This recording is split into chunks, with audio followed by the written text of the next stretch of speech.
როგორ შევქმნათ ბედნიერი ოჯახი, როგორ გავყვეთ შეძლებულ კაცს სცოლად, რა თქმა უნდა, ღარიბი არავის არ გვჭირდება და როგორ გავაკეთოთ ისე, რომ მან კი არ გამოგვიყენოს ეს გამოყენება ბრჭყალებში, რა თქმა უნდა, არამედ ჩვენ გამოვიყენოთ.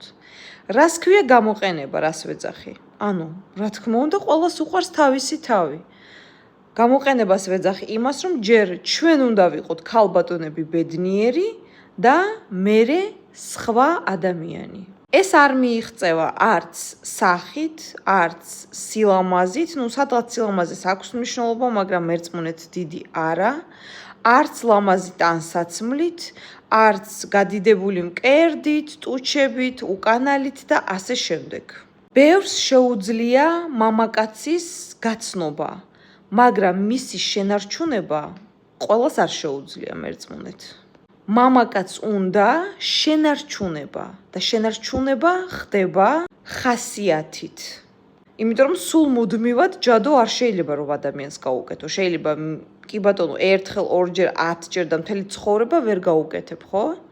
მე რომ მარათონებს ვაკეთებ, იცით რომ ეს ჩემთვის არანაირად ფინანსურად მომგებიანი არ არის, ეს არის კაპიკების ფასი. მაგრამ ვაკეთებ იმ ადამიანებისათვისაც ხოლმე, რომლებმაც თუნდაც გაიკეთეს წმენდა, თუნდაც არ გაიკეთეს. მარათონს ვაკეთებ იმისათვის, რომ ადამიანებს გაუზიარო ისეთი გამოცდილება, რასაც არც ერთი მაგიით თქვენ არ გაგიზიარებთ. გააკეთო მაგია ერთხელ და რიტუალი ერთხელ, ეს სხვა თემაა, მაგრამ ააშენო ადამიანი ფსიქოლოგიურად დანგრეული ნოლიდან, ეს სხვა თემაა.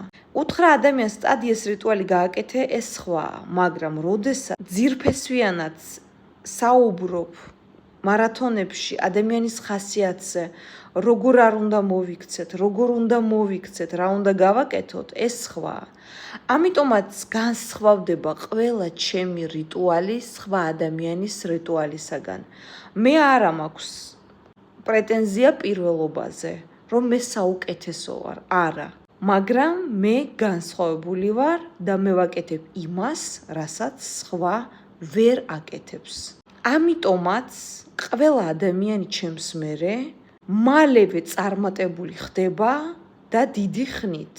ამიტომაც არის წმენდის რიტუალი ახდენს სრული ამ სიტყვის მნიშვნელობით ფურორს ჩემს საქმეში, იმიტომ რომ ადამიანები იცვლებიან ფსიქოლოგიურად, მე მათ ვარიგებ, ვრთავ მარათონებში, ვასწავლი და ეს ადამიანები ხელმეორედ იმ ხაფანგებში აღარ ეგებიან.